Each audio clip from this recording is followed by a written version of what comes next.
8h16 sur Europe 1, l'heure de retrouver Sonia Mabrouk et son invité politique ce matin, le porte-parole du gouvernement, Gabriel Attal. Bienvenue à vous et bonjour Gabriel Attal. Bonjour. C'est une avalanche de réactions et bien sûr de condamnations après l'agression, après la gifle au président de la République. De quoi cet acte est le révélateur selon vous ? Moi je retiens ce que vous avez évoqué au début de votre question, c'est-à-dire l'union républicaine absolue autour de la figure du président de la République et autour de la dénonciation de toute forme de violence, évidemment. Ensuite, pour ce qui s'est passé hier, le président de la République va au contact. Et il l'a dit, il va au contact sans filtre avec les Français. Dans 99,99% des cas, ça se passe bien. Il se trouve que là, il y a eu un acte de violence, une tentative de coup contre le président de la République, qu'il ne faut évidemment pas banaliser parce que c'est grave, parce que toute forme de violence est grave, et qu'elle est grave aussi quand elle touche un représentant, un dépositaire de l'autorité publique, qu'il s'agisse d'ailleurs d'un maire. On sait qu'il y a régulièrement des agressions de maires, qu'il s'agisse d'un député, d'un fonctionnaire, ici du président de la République. Et c'était important qu'il y ait, je crois, cette condamnation unanime par les forces politiques. Vous dites pas de banalisation, bien sûr. Le président a lui-même qualifié cette gifle de fait isolé, comme s'il ne voulait pas lui donner tant d'importance. N'est donc pas, selon vous, le symptôme d'un climat de violence qui s'installe dans le débat public et dans le pays plus largement ? C'est un fait isolé parce que il ne faut pas donner le sentiment que ce qui a été fait par cet homme est représentatif de la société ou de la population française, y compris d'une forme de colère de la part d'une partie des Français. Parce que oui, il y a des Français qui sont inquiets, il y a des Français qui doutent, il y a des Français qui sont en colère, mais qui savent exprimer cela dans le cadre du débat et dans le cadre du vote. C'est pas monsieur tout le monde, ce monsieur qui a voulu porter un coup au président de la République. Pourquoi vous dites que ce n'est pas monsieur tout le monde ? Bon, parce que certains de vos confrères l'ont interrogé juste avant et qu'avec ses amis, ils étaient là, ils se sont qualifiés d'anarchistes, parce que je crois que le cri qu'il a proféré au moment de porter son coup est un cri qui renvoie à certains courants d'extrême droite. On a parlé de courants royalistes. Et donc oui, ça me semble pas être représentatif d'une grande partie de la société. Bien sûr, mais ce sont les informations dont vous disposez. C'est-à-dire, est-ce que ce sont pour vous, ce sont deux individus gardés à vue, des individus isolés, ou est-ce qu'il y a une mouvance un peu plus structurée derrière, ultra-droite, dit-on royaliste ? Alors pour être très complet, s'il y a une enquête en cours, vous l'avez dit, il y a des gardes à vue, il y a eu, je crois, des perquisitions. Moi, je dispose pas d'informations dans ce cadre-là. Je dispose des informations de la presse qui ont été relayées depuis hier. Pour bien comprendre, Gabriel Attal, avec cette gifle au président et donc à l'institution suprême, nous sommes tous, en tant que Français, agressés et quelque part humiliés. Il y a une atteinte à la sacralité de la fonction à laquelle nous sommes tous attachés. Le président semble quand même relativiser cette désacralisation en ne parlant que de faits isolés. C'est ça qui nous interpelle hier. Dans son intervention d'hier, le président de la République a aussi rappelé qu'il était important de respecter nos institutions. Et il a lui-même employé le terme des personnes dépositaires de l'autorité publique en faisant référence aux maires, aux fonctionnaires. Et oui, on doit respecter nos institutions en France. Et probablement que quand on se dit anarchiste et qu'on veut porter un coup au président de la République, c'est la fonction de président de la République, c'est les institutions, c'est peut-être la démocratie qu'on cherche à atteindre. Mais encore une fois, je pense que c'est important de dire que ça ne représente pas une colère des Français ou ça ne représente pas la population française. Mais pour ne pas que ça ne renouvelle, comment faire ? Parce que est-ce que le président, dans ce déplacement, dans ce qui a été appelé ce Tour de France, est-ce qu'il n'est pas trop confiant, sûr de son fait et de ce qu'il perçoit de sa popularité alors que la colère est là ? Je le disais tout à l'heure, dans 99,99% des cas, ça se passe très bien. D'ailleurs, quelques secondes après ce qui s'est passé, il a immédiatement repris ses échanges avec les Français. Est-ce qu'il y a une imprudence, une faille même dans la protection du président ? Écoutez, je ne crois pas. Vous savez, il y a des présidents de la République qui se sont beaucoup déplacés, des responsables politiques, et il y avait parfois une part de scénarisation. On faisait venir des quarts de militants qu'on mettait derrière des barrières et on disait c'est des Français. Et maintenant c'est du passé, ça n'existe plus du tout. Je veux dire, preuve en est. Je veux dire, voilà, le président va au contact sans filtre, sans sélectionner les Français. Donc vous intégrez ce risque, qui, je le rappelle, c'est un risque pour le président, évidemment, sa protection qui est essentielle, mais qui est aussi, un risque pour l'image de la France. Mais vous avez vu qu'il y avait autour de lui des officiers de sécurité qui sont immédiatement intervenus, qui ont pu protéger le président de la République. D'ailleurs, quand on connaît le président de la République, on regarde les images, on voit que le président aurait presque voulu rester debout, faire face à son agresseur. Donc ça va se poursuivre ainsi, ces déplacements vont se poursuivre dans la même veine. Les déplacements vont se poursuivre, que le président va rester au contact des Français. Il serait totalement incompréhensible que les Français soient privés d'un contact avec le président de la République parce qu'il y a un individu isolé qui a voulu s'en prendre au président de la République. Mais sans faire un lien avec le climat politique et public actuel, actuelle qui est marquée parfois quand même par une violence, parfois physique et verbale. Est-ce que vous dites, en tant que responsable, ça suffit? À un moment, tous appelons à la responsabilité aussi, aux paroles, aux mots. On a vu ces derniers temps ce qui s'est passé avec le propos de Jean-Luc Mélenchon notamment.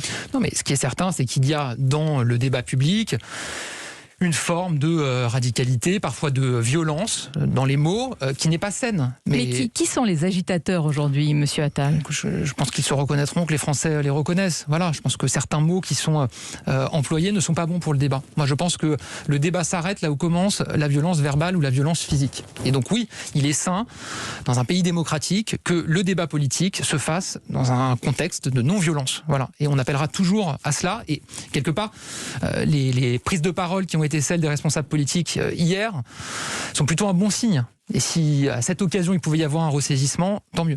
Il y a en ce moment aussi, Gabriel Attal, des nouvelles réjouissantes. Il faut en parler et les souligner, avec aujourd'hui une étape importante du déconfinement, couvre-feu décalé, restaurants et cafés ouverts en salle. Est-ce que pour vous c'est le marqueur de la vraie reprise de l'activité?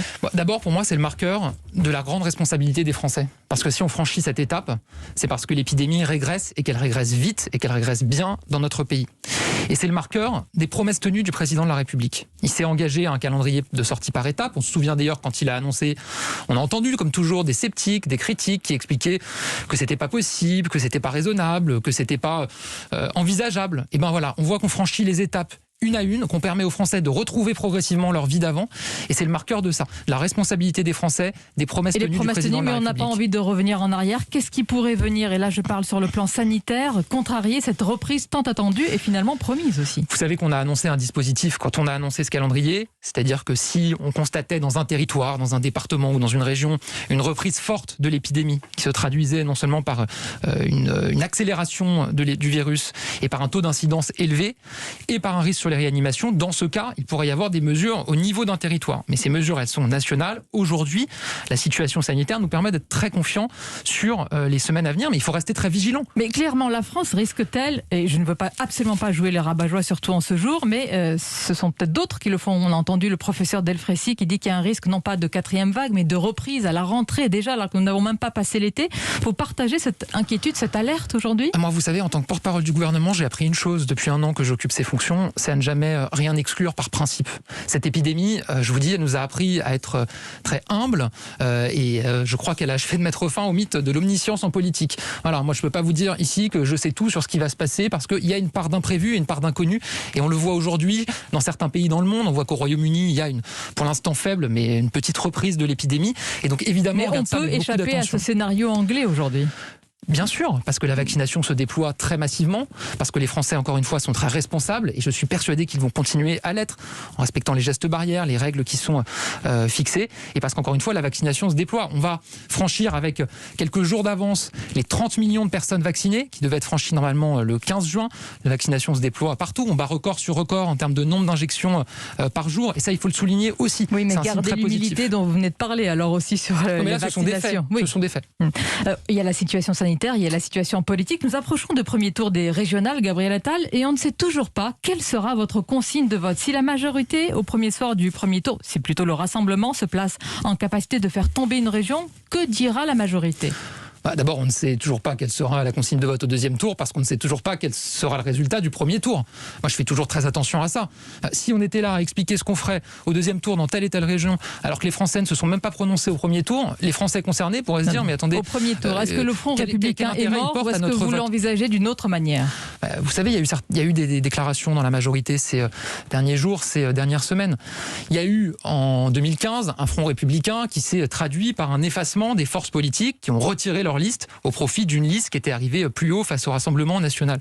Est-ce que ça nous a permis, et ça a permis à la France, de ne pas se retrouver 6 ans plus tard dans la même situation, avec un Rassemblement national très haut et toujours la réponse est non. Donc quelle conclusion vous en tirez ? Et donc il y aura une réflexion dans la majorité. Vous ne dites pas que vous ne l'avez pas menée jusqu'à aujourd'hui. Nous sommes quoi, à 12 jours là, du premier tour. Aujourd'hui, on jette toutes nos forces dans la bataille du premier tour pour convaincre. Encore une fois, les sondages, ils ne font pas une élection. Oui. C'est une élection qui fait le résultat.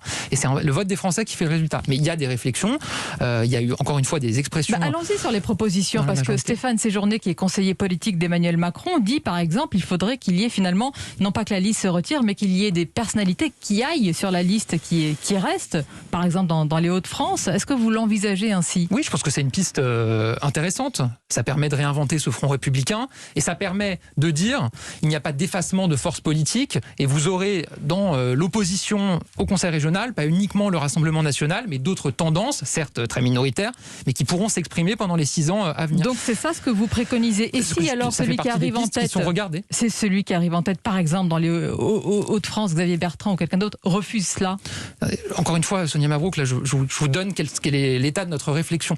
Moi, je ne veux pas présager de ce que sera le vote des Français au premier tour, mais de manière très claire, si nous, on est en tête dans une région qui a un risque de Rassemblement national, évidemment qu'on tendra la main, qu'on ouvrira nos listes et qu'on permettra à d'autres formations politiques là, vous êtes dans la fiction, d'être représentées.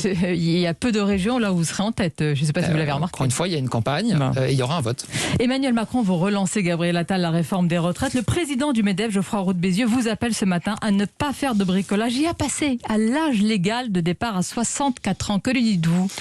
Il y a une réflexion sur ce sujet des retraites, parce que vous savez qu'il y avait un constat qui a été fait par le président de la République dans le cadre de la campagne présidentielle. On a un système de retraite qui n'est pas financé, y compris à court terme, puisque l'horizon c'est 2030. Et derrière ça, ça veut dire qu'on a un système par répartition qui est en danger, et qu'on peut avoir des jeunes générations, j'en fais partie, qui se retrouvent non plus avec ce système qui est un talisman pour la France, mais avec un système à l'américaine du chacun pour soi. Moi, j'en veux pas. Et donc la question qu'il faut se poser, c'est comment est-ce qu'on préserve ce système ? Comment on fait aussi pour garantir l'équité vis-à-vis de la retraite ? Ça nous avait conduit à présenter une réforme devant les Français, qui a été stoppée par la crise sanitaire, et le président de la République l'a dit clairement, cette réforme ne peut pas être reprise en l'état. Maintenant, il ne s'agit évidemment pas de faire du bricolage. Il s'agit, s'il faut faire une réforme des retraites, d'avoir une réforme qui a été discutée, qui a été travaillée, y compris avec les partenaires sociaux, avec les Français. Oui, mais pas de bricolage dans les mots de Geoffroy Roux de Bézieux, ça veut dire courageux, ça veut dire ambitieux, ça veut dire avec un risque de contestation aussi forte face à elle. Mais vous en prenez le risque avant 2022 ? Encore une fois, Sonia Mabrouk, il y a en ce moment, on en parlait tout à l'heure, des déplacements du président de la République au contact des Français pour échanger sur tous les sujets. Il y aura ensuite, au début du mois de juillet, une rencontre entre le président de la République et les partenaires sociaux pour échanger, encore une fois, sur l'état de notre pays et les réformes, les pistes qui doivent être envisagées pour reconstruire et relancer notre économie. Voilà. Des échanges pourront aussi avoir lieu avec des formations politiques. À partir de là, des décisions seront prises. Moi, je ne peux pas vous dire... Et annoncé probablement mi-juillet, peut-être le 14 juillet, par le président de la République. Pour le coup, j'ai pas de calendrier à vous donner, mais ce qui est certain, c'est qu'on a vécu la pire crise sanitaire depuis un siècle, qu'on vit une crise économique importante, même si on l'a là aussi protégé notre économie. On a plutôt des bons indicateurs et des signaux optimistes qui nous permettent d'être optimistes pour la suite. Mais tous les pays dans le monde vont se lancer dès cet été dans la bataille de la reconstruction et de la relance. La France ne peut pas être sur pause pendant 10 mois parce qu'il y a une élection présidentielle. Donc il faut agir jusqu'à la dernière minute du quinquennat. Et avant 2022, on l'aura compris. Pour l'intérêt du pays. Merci Gabriel Attal d'avoir été notre invité ce matin. Belle journée à vous ainsi qu'à nos auditeurs et aussi à tous ceux qui ouvrent, évidemment, restaurateurs, patrons de café, salles de sport et tous. Ça fait du bien aussi quelques bonnes nouvelles, Sébastien.